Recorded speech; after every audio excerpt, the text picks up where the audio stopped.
All right, so get ready to dive into some seriously fascinating math with me today. Yeah. We are tackling a research paper Going? on something called Berezin-Toeplitz Quantization on Kähler manifolds. Right. And yes, I know that sounds pretty intimidating, even to me. Sure. But that's the beauty of this deep dive, right? Yeah. We unpack this complex topic together, Right. and by the end of it, you'll be able to impress your friends at the very least by knowing what it is. Okay. Even if you don't have a PhD in mathematics. It's a field with some truly mind-bending concepts, Right. but also some surprisingly intuitive ideas Okay. once you break them down. That's what I'm hoping. Yeah. So no need to dust off those old textbooks or anything. Right. We'll cover the general field this paper comes from. Okay. What Berezin-Toeplitz quantization actually means. Right. Hopefully with some analogies we can all wrap our heads around, and why anyone outside the world of pure mathematics should even care about this stuff.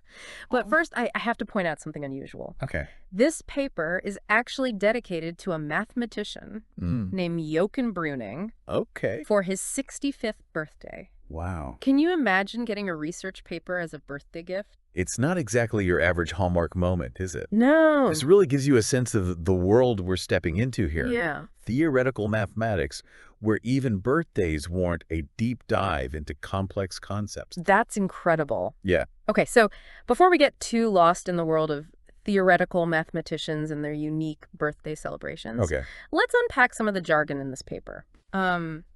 I'm already stumbling over phrases like Kähler manifolds, Right. Bergman kernel, and asymptotic expansion. Sure. Can you give us a layman's terms crash course? Absolutely. Let's start with Kähler manifolds. Okay. Imagine a perfectly smooth, curved surface. Okay. Kind of like a sphere, but potentially much more complicated. Okay. It has hills and valleys and all sorts of interesting geometric features. I see. Now imagine that this surface also has a way of measuring distances. Right. Like we use miles or kilometers. Sure. A Kähler manifold combines this smooth geometry with the intriguing world of complex numbers. Complex numbers, like that mystical square root of -1 I vaguely remember from high school. Precisely. Okay. And it's that connection to complex numbers that makes Kähler manifolds incredibly powerful for studying various areas of mathematics and even theoretical physics. Wow. Now, the Bergman kernel. Yes. Imagine shining a light Okay. on our curvy, bumpy Kähler manifold. The way that light is distributed, the pattern it creates. Yeah. That's what the Bergman kernel helps us understand mathematically. So it's like a mathematical tool to map out those bumps and curves Yeah, in a precise way, even if we can't physically see them. you got it.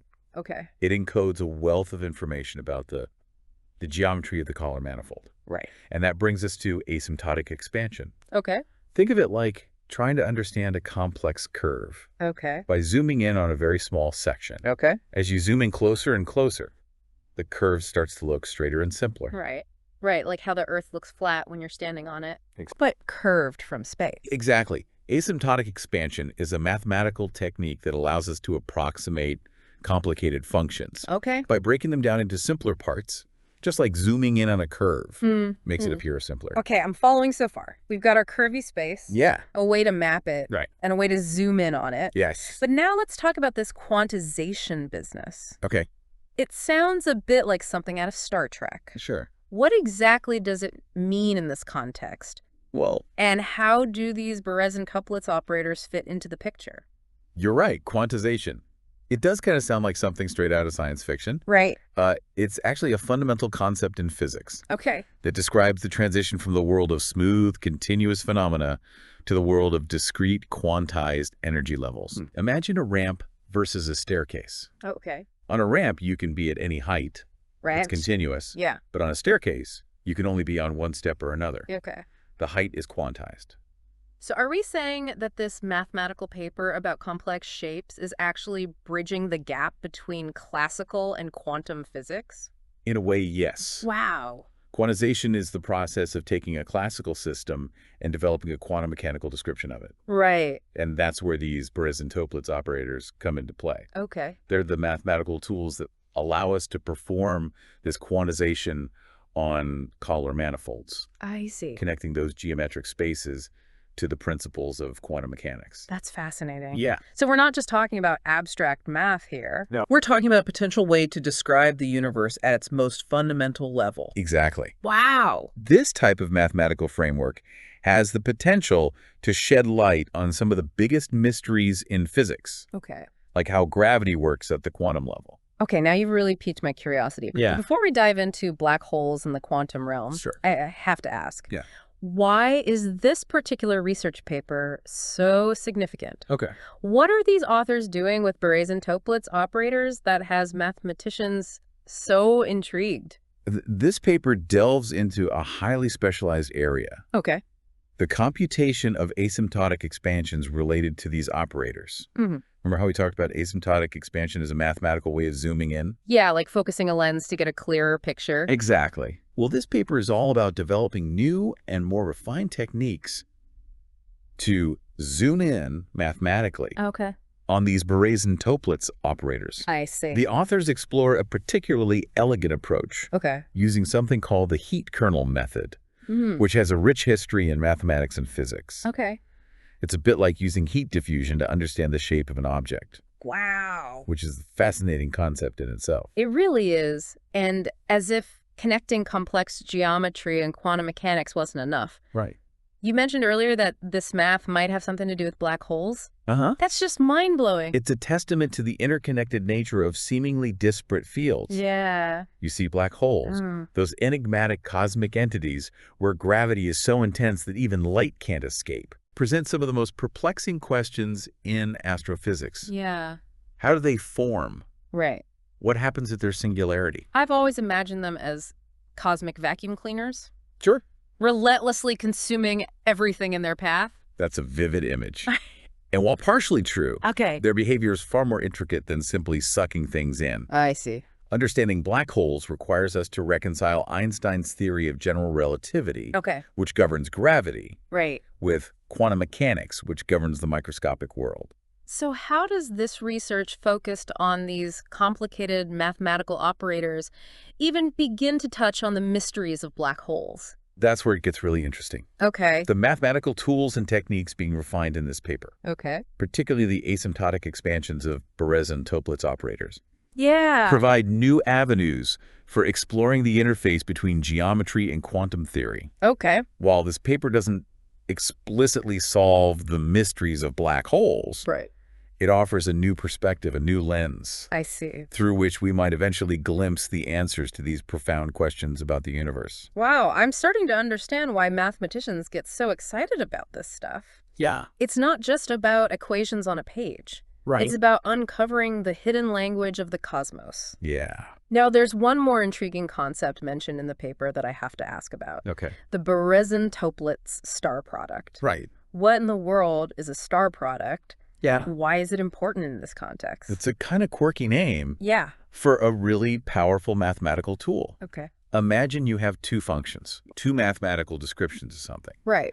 The star product gives us a very specific way to combine those functions, Okay. to multiply them together in a way that respects the underlying geometry of our Kähler manifold. Okay, so it's not your everyday multiplication table we're talking about here. Right. It's like a specialized tool for putting these mathematical pieces together Yeah, in a way that makes sense in this complex geometric world. you got it. Okay. And what makes the Berezin-Toeplitz star product particularly interesting Yeah. is that it gives us a concrete, almost visual way Okay. to understand this otherwise abstract mathematical operation.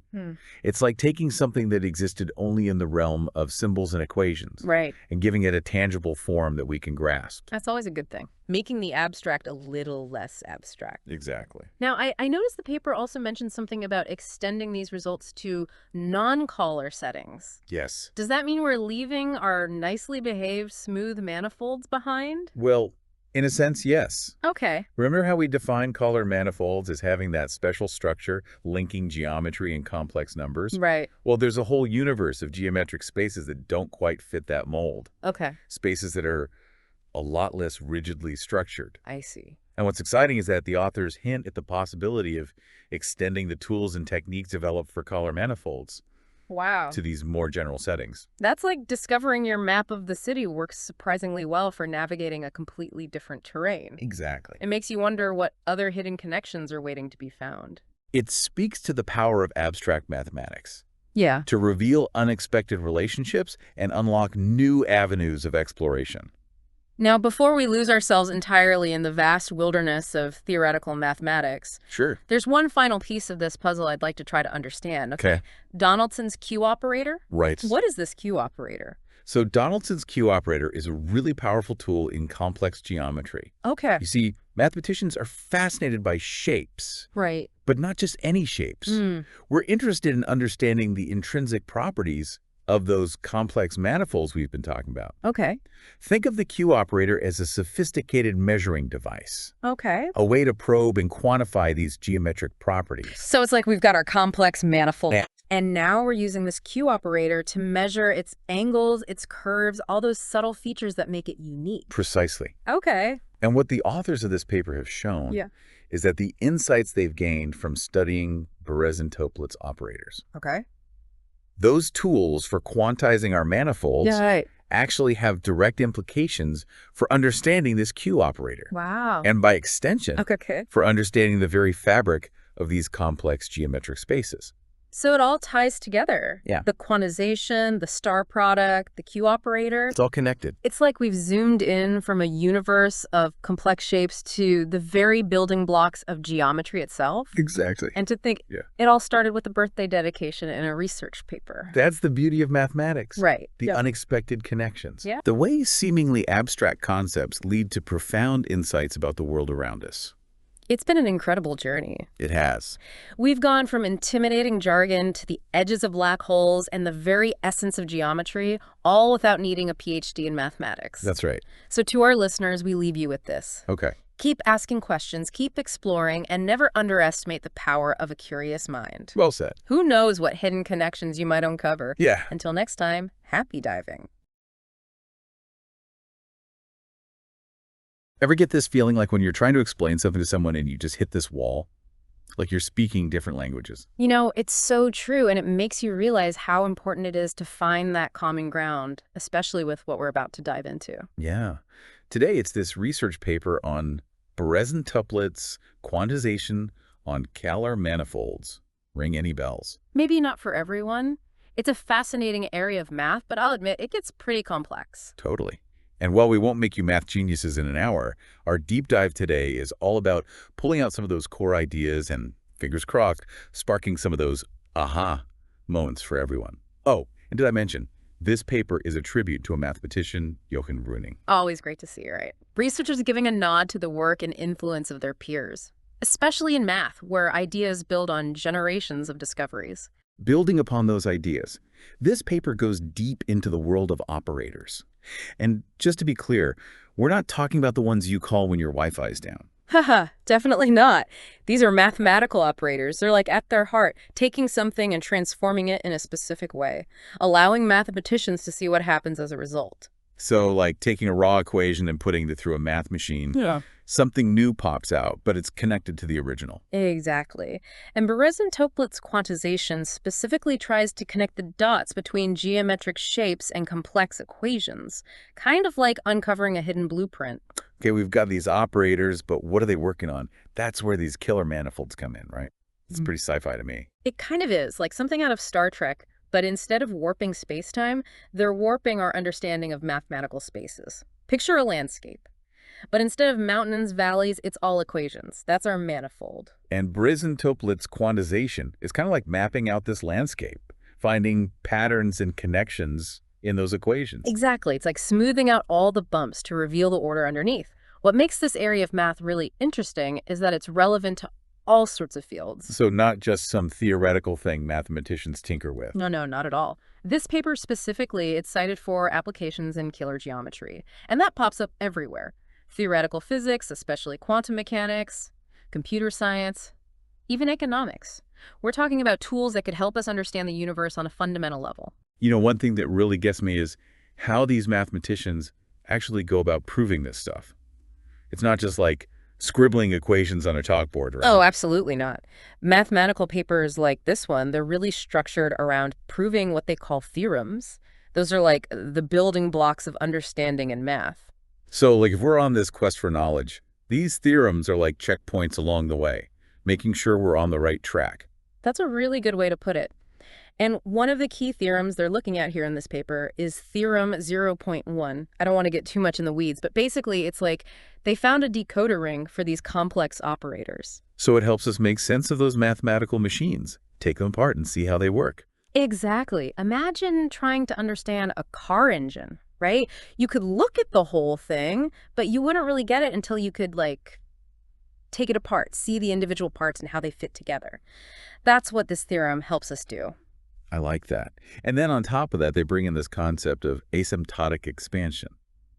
It sounds kind of physicsy, doesn't it? It does, a little bit. Yeah. Basically, it's a way for mathematicians to get a grip on things that are infinitely complex. Okay, now you're going to have to explain that one. How do you even go about expanding something that's infinite?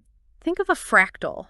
You know those crazy patterns that repeat forever at smaller and smaller scales? Yeah, I've seen those. So asymptotic expansion gives you a way to break those patterns down into smaller chunks, and that helps you see the underlying structure. So instead of getting lost in the infinity of it all, you zoom in on those repeating parts that make up the whole thing. Yeah, exactly.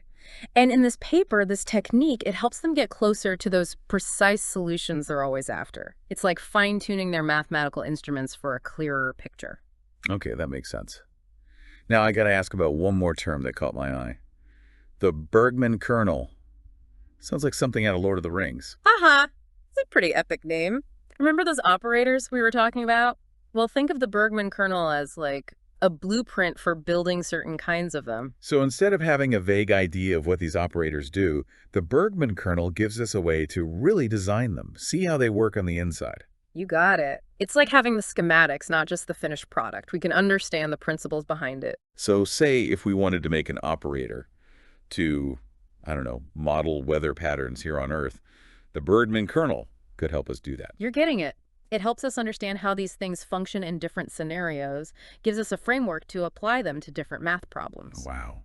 You know, just when I thought we had covered all the cool stuff in this paper, I came across something that really threw me for a loop.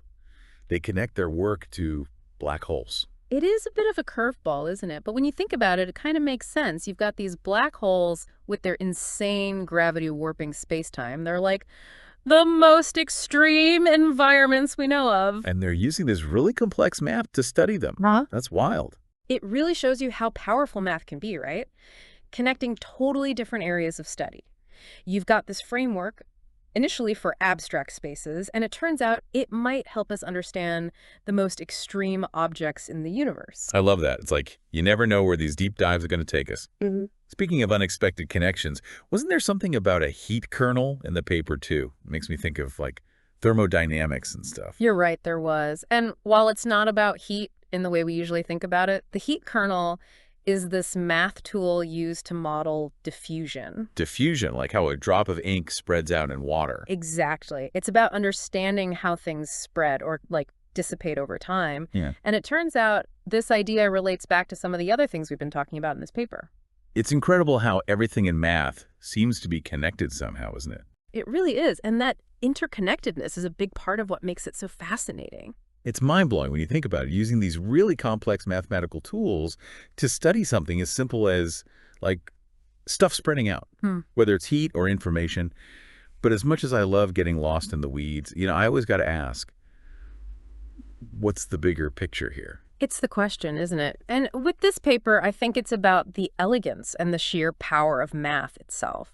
We started with this idea of quantizing geometric shapes, which sounds crazy abstract, and yet it has these implications for understanding the universe, from the smallest particles to black holes. Like, it makes you realize that everything's connected. Math isn't some isolated thing. It's the language that describes, like, the fabric of reality. I completely agree. And I think this paper also shows how collaborative science can be. Remember how we were saying it's a tribute to that mathematician, Johann Breuning?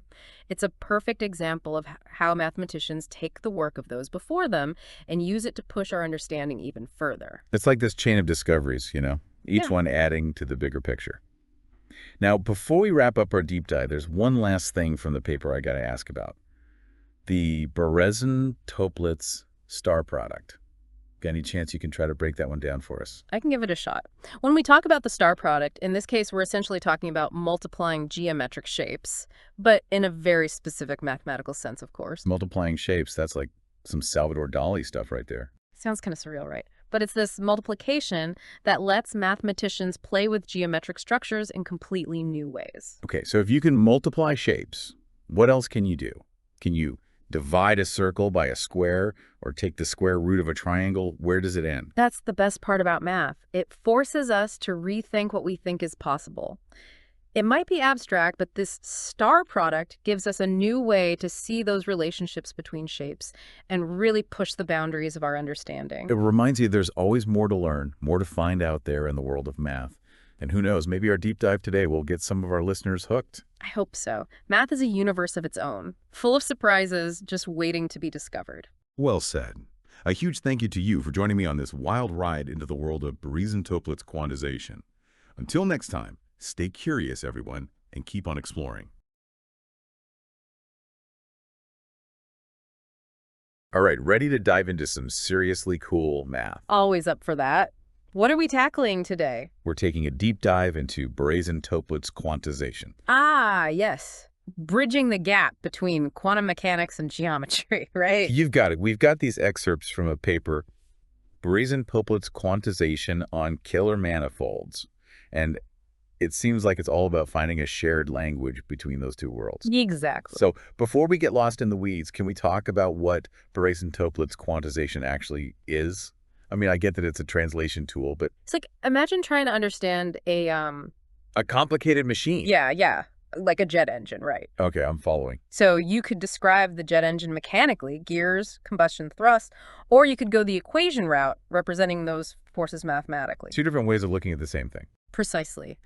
Berezin-Toeplitz quantization, it's like finding a way to describe quantum mechanics, which is usually, pretty abstract, Yeah. using something more concrete, like geometry. So instead of just having one way to describe something, we're getting a new perspective. Yeah. And in this case, that new perspective is geometry. Yes, exactly. And this paper, it focuses on doing this with Kähler manifolds. Okay, Kähler manifolds. I'm sensing these shapes are important, but why? Think of them like really elegant and symmetrical spaces, mathematically at least. Elegant math. I like the sound of that already. They have this inherent balance, a structure that makes them, ideal for this kind of quantization. So it's like we're choosing the right canvas for a painting. Kähler manifolds are the perfect backdrop for this kind of exploration. Yeah, a perfect backdrop. And by using them, it's not just translating. We're opening up a whole new dimension of understanding. Okay, a new dimension of understanding. I'm intrigued. Tell me more. We start to see this duality between the abstract algebra of quantum mechanics and the, more intuitive geometry of these manifolds. Duality. So like two sides of the same coin, we're seeing the same ideas just from totally different angles. Exactly. You got it. And that's where things start to get really interesting. Okay, you've definitely piqued my curiosity. Let's dive into these excerpts you mentioned. What are some of the key aha moments hiding in this paper? Well, one of the first things you'll hit are these theorems. Okay. And they're like signposts, pointing us towards important mathematical truths. I like that. Theorem 0.1 in particular, that one's especially significant. All right, theorem point 1. Got it. So break it down for me. What makes this theorem so crucial? What doors does it unlock? It gives us a really powerful tool. We can approximate the behavior of quantum operators. And those are? Think of them like the building blocks of quantum mechanics. And this theorem lets us represent them, understand them geometrically within these Kähler manifolds, of course. So taking these, what do you call them, operators from quantum mechanics? Yeah. And like finding a way to show them geometrically. Exactly. That's what's so cool about this whole thing. It's like, what's that thing, the Rosetta Stone? Yeah. Helping us decode this language. It's like building a bridge, right, Yeah. between these two worlds. I like that analogy. And, just like a bridge needs different materials, different engineering for the foundation versus the towers, we use different mathematical tools to build out this connection. Makes sense. So this paper, though, I noticed something. It doesn't just dive into equations. What did you see? There's this dedication, right, to another mathematician. Ah, yes. Which I have to admit, I found a little surprising. Really? How so? Well, math, it's often seen as this very, cold, logical pursuit. But this dedication, it just seems like a very human touch Yeah. in a field that's often seen as, impersonal.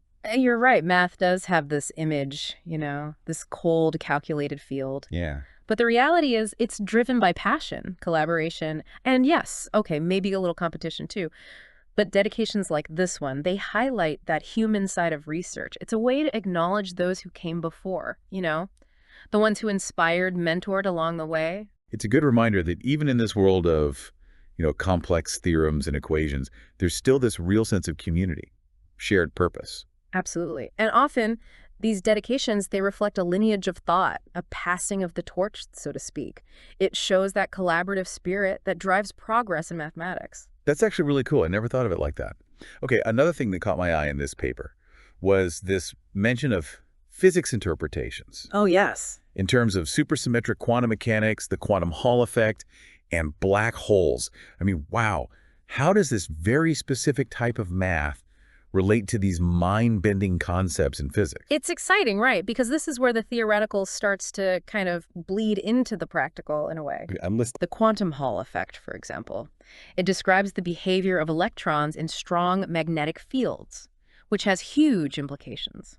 Condensed matter physics, maybe even applications in things like quantum computing. It's like we've stumbled upon this secret passage connecting this seemingly abstract math to these real-world phenomena. Exactly. And it highlights why this research is so important. The paper you shared focuses on the math, the framework, right? Right.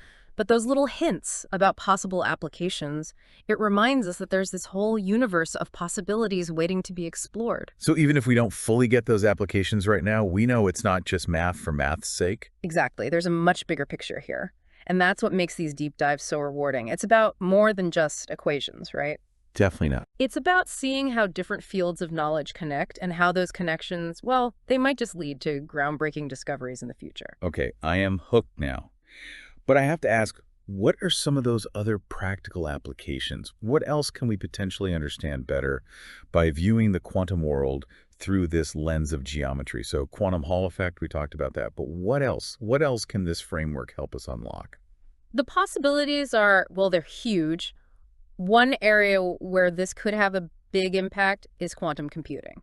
Oh, wow. Yeah, one of the biggest challenges, right? Building these powerful quantum computers, it's figuring out how to represent and manipulate quantum information. Reliably, of course. I see, yeah. And that's where this whole, mathematical bridge comes in. So this approach, Berezin-Toeplitz quantization, you're saying it could help us build more stable quantum computers, ones that actually work. Exactly.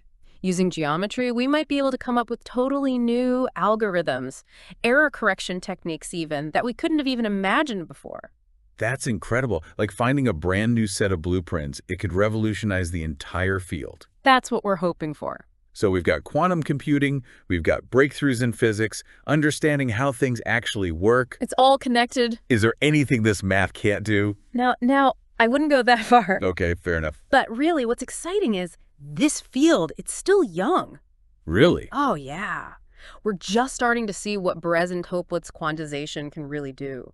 Like, we've discovered a new continent, and now it's time to explore, map it all out, see what treasures we find. Who knows what we'll discover, right? Exactly. That's the beauty of it all. It's amazing. We started with, some really dense math papers? We're pretty dense, yeah. But now, we're talking about the cutting edge of physics, computer science, all because we found a few interesting connections. A few key connections, yeah. That's all it takes sometimes. It really shows you, even the most complex math, it can lead to these awe-inspiring discoveries. This whole deep dive, it's really given me a lot to think about. That's what we like to hear. Seriously, I have a whole bunch of new questions now. And that's what it's all about, right? Sparking that curiosity, pushing the boundaries of what we know, and who knows, maybe someone listening will make the next big breakthrough in this field. I love that. So to everyone listening, until next time, keep asking those questions, keep exploring, and never be afraid to dive deep into something new. You never know what you might find. Well said. Until next time.